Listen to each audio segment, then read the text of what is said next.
آئین ایک میثاق ملی ہے، اب اس کا بھی احترام نہیں کیا جا رہا،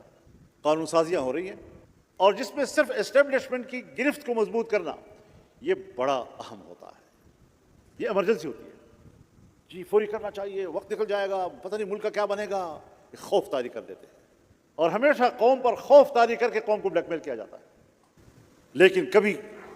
79 سالوں میں اسلام ہماری ترجیح نہیں رہا، اسلامی قانون سازی ہماری ترجیح نہیں رہی، اسلام اور قانون سازی کوئی ہماری ایمرجنسی کبھی بنی نہیں ہے، ہو جائے گا بعد میں کر لیں گے، ٹھیک ہے، کوئی مسئلہ نہیں، لیکن ان کی اتھارٹی کو قوم پر مسلط کرنا، پارلیمنٹ کو جاری پارلیمنٹ وجود میں لا کر اپنی مرضی کی قانون سازیاں کرانا جس میں آئین کا بھی لحاظ نہیں کیا جاتا۔ ابھی جو چند روز پہلے قانون سازی ہوئی ہے وہ آئین کے خلاف ہے۔ آئین واضح طور پر کہتا ہے آرٹیکل 243 پہ کہ تینوں مسلح افواج کا سپریم کمانڈر صدر مملکت ہوگا، اور تینوں مسلح افواج کے سربراہان کا تقرر وزیر اعظم کے مشورے سے صدر مملکت کرے گا۔ یہ آئین کے الفاظ ہیں، اور ہم نے قانون کون سا پاس کیا ہے کہ اب تقرر جو ہے وہ ادارے کا سب سے بڑا جو ہوگا وہ کرے گا، ایک ادارے کا بڑا، یعنی وفاق کا اختیار بھی ہم نے ایک ادارے کے سربراہ کو دے دیا ہے،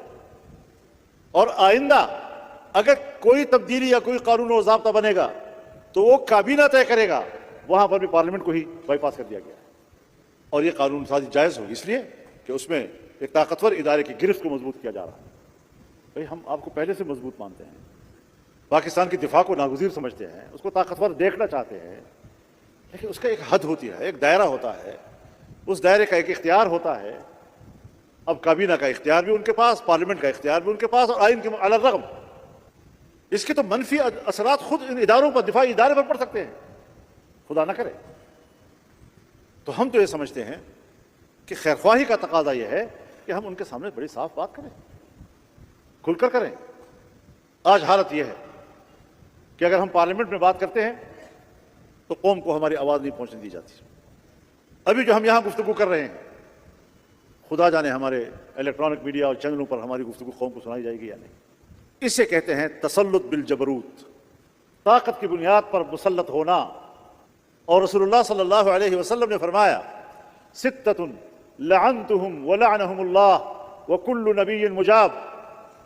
6 لوگ ہیں جس پر میں بھی لعنت بھیجتا ہوں اور اللہ بھی لعنت بھیجتا ہے، اور ہر پیغمبر کی دعا قبول بھی ہوتی ہے۔ اس میں ایک المتسلط بالجبروت، جو طاقت کی بنیاد پر مسلط ہوتا ہے، یعز من اذل اللہ ویذل من اعز اللہ، جن کو لوگوں نے اللہ نے عزت دی ہے